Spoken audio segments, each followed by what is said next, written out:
BBC Television presents... Hancock. When's your next physiotherapy session, Sid? They say you can heal the physical wounds, but it's the mental wounds that take a long time, Hancock.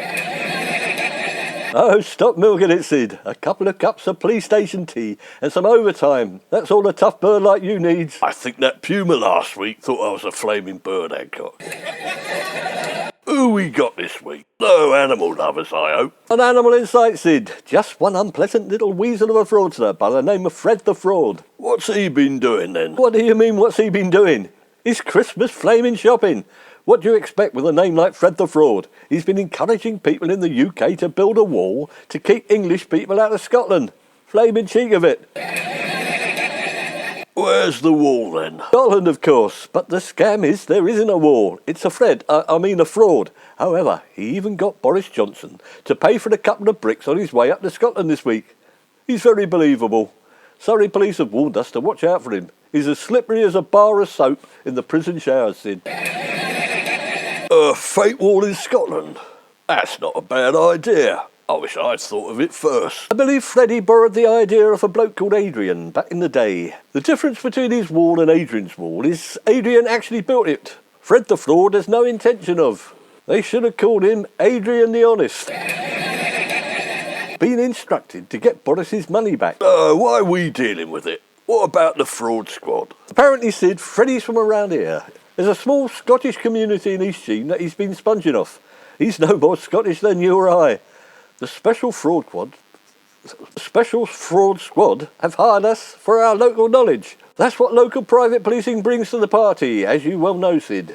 Come to think of it, Hancock, I've got Scottish ancestors. My great-granddaddy was James VI of Scotland. Yes, of course he was, Sid. You're ideal to meet up with Freddie the Fraud then. Two con men together.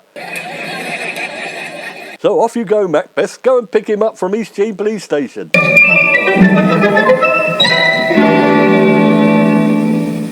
Good evening. Pleased to meet you. Build a wall. Build a wall. Remember that one? That's my slogan now. That's what inspired me. Do you like walls? I do. Yes, walls ice cream, thank you very much.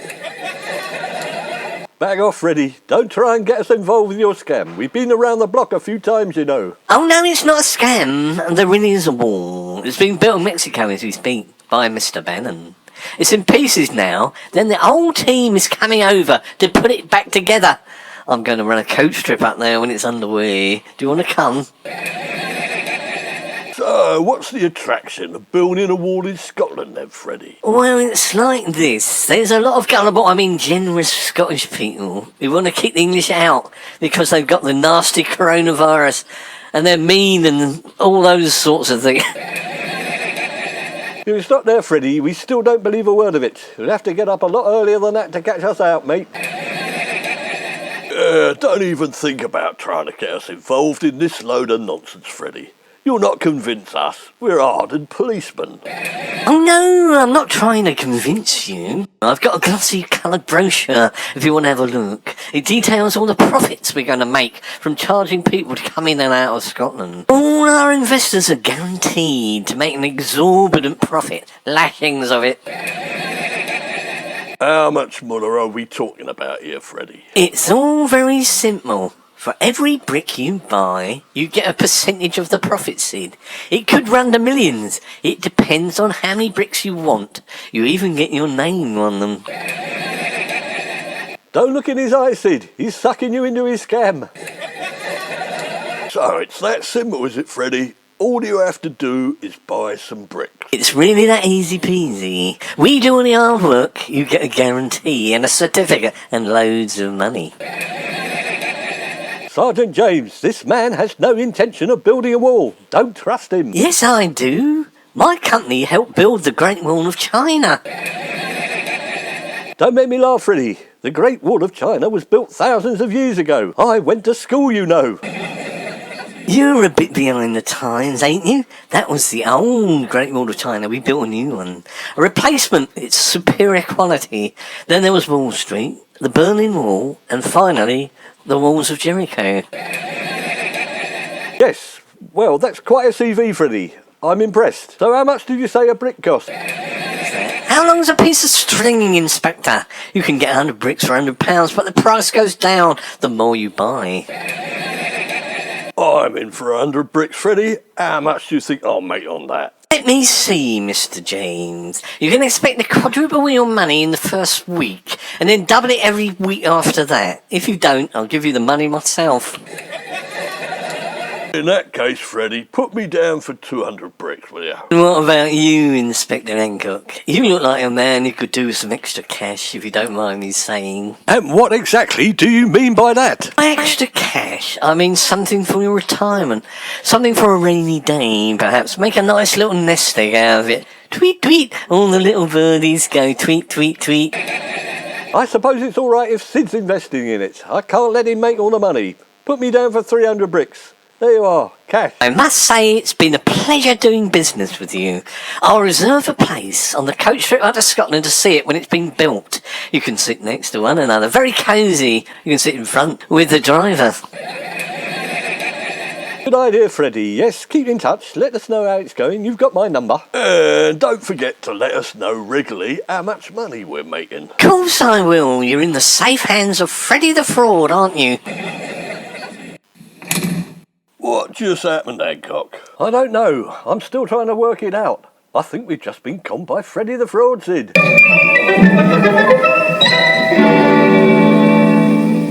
Fear not, Sid. We've got a less slippery customer coming up next. The police want us to get this sorted out quickly. They say it's an open shut case. It's a female villain who attacked a clown with an umbrella, as they do. Name of Mrs. Shortbread. You sure it's not a Mrs. Custard Cream, Hancock? However, after what just happened, we need to start out by not believing a single word she says, Hancock. If you start to believe her, just stick your fingers in your ears and then charge her. Exactly, Sergeant James. Once bitten, twice shy. I've had enough of being made a fool of for one day. Thank you very much. Ooh-wee. Which one of you nice men is Inspector Hancock? Will be me, madam, and I must remind you I'm an experienced policeman who is extremely difficult to fool. And who's asking? I'm Mrs. Shortbread. Didn't you know I was coming? So how do we know your name's really Mrs. Shortbread? Because it is. I've been attacking clowns outside McDonald, Sergeant James. I admit it. I hate clowns. It was that awful Ronald McDonald. He's the worst, dribbling all that hamburger juice down this stupid clown suit. Right, you must understand, madam, that we have to make sure. Were there any witnesses that can prove what you say is true? Let me see. No, I don't think so. So you can't actually prove that you attacked the clown, then? Wait a minute. Isn't that the wrong way round? Shouldn't I be trying to prove I didn't, and you try and prove I did? Don't you go trying to twist us round your little finger with your feminine wiles, madam. Who's running this show, you or us?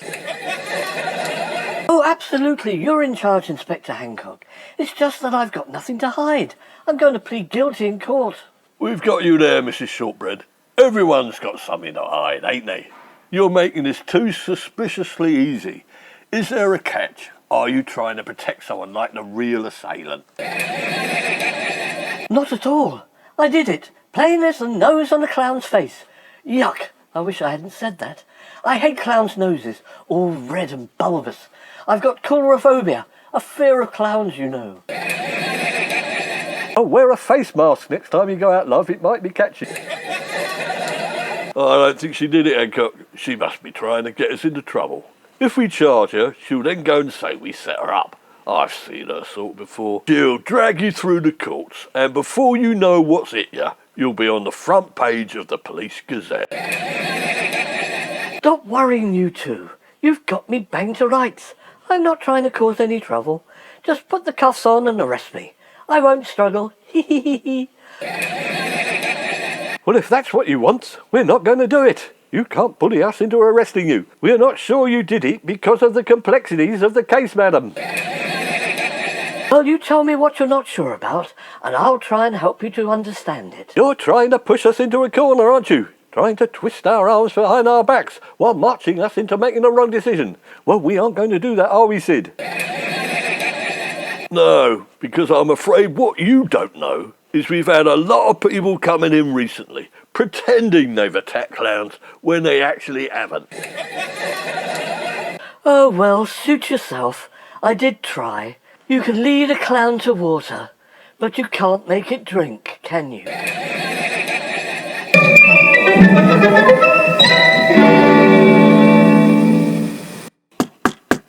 Are we expecting someone else, Hancock? I think we had a narrow escape there. I think we ought to quit while we're ahead, don't you? She tried to give us the old runaround, Sid, but we weren't having any of it, were we? I don't know who's knocking. I thought that was it for the night. Good evening, I'm Mr. Chuckles. I'd like to report an assault. My word, look at the time. 4:15. I'm sorry it's a bit late. We closed. How can you be closed? You're the police, ain't you? Your motto is, we never close. What sort of police close? You're proper police, ain't you? You're not fake police. Of course we aren't. All right, Chuckles, be quick. Dinner's in the oven. Well, if you're quite ready, a woman attacked me outside McDonald's. I was just minding my own business, dressed as a clown, and doing the sorts of things that clowns do, you know. So you're a clown, are you? We've already decided the assault didn't actually happen, sir. Well, how can you decide that? I've only just come in. Because we had a woman in here a few moments ago pretending that she'd done it when she actually hadn't. She did it all right. She kept hitting me with an umbrella. Well, I'm sorry you're too late, mate. We've already closed the case. Mrs. Shortbread the clown batterer has gone. We let her go. Why on earth did you let her go? She lied, did she? The wicked woman, and said it wasn't her. I can identify her. Well, as it happens, Mr. Chuckles, she admitted it. But we just didn't believe her. She lacked credibility. We aren't easily taken in. Why on earth didn't you believe her? We clowns need protection. We're an endangered species. It's just not funny anymore. Yeah, so we've heard. No, we let her go because we didn't think she'd done it. That's all. You've got to respect our judgment in these matters, Mr. Chuckle. And come to think of it, you might just have scared her with all that clown makeup you wear. She probably thought you were a killer clown. Whose side are you on? The side of the victim or the side of the criminal, for God's sake? I'm afraid I'm not prepared to answer that. It's a difficult question. It's no good trying to catch us out on philosophical issues this late at night. Now, if you would excuse us, we're about to close up on account of we need to take the police Alsatians for a walk, and our two bite clowns. Oh, woe is me. What do I have to do to get justice in East Sheen? I think I've got an idea. Wait there a minute, Mr. Chuckle. If you buy these 500 bricks, we'll go round to Mrs. Shortbread.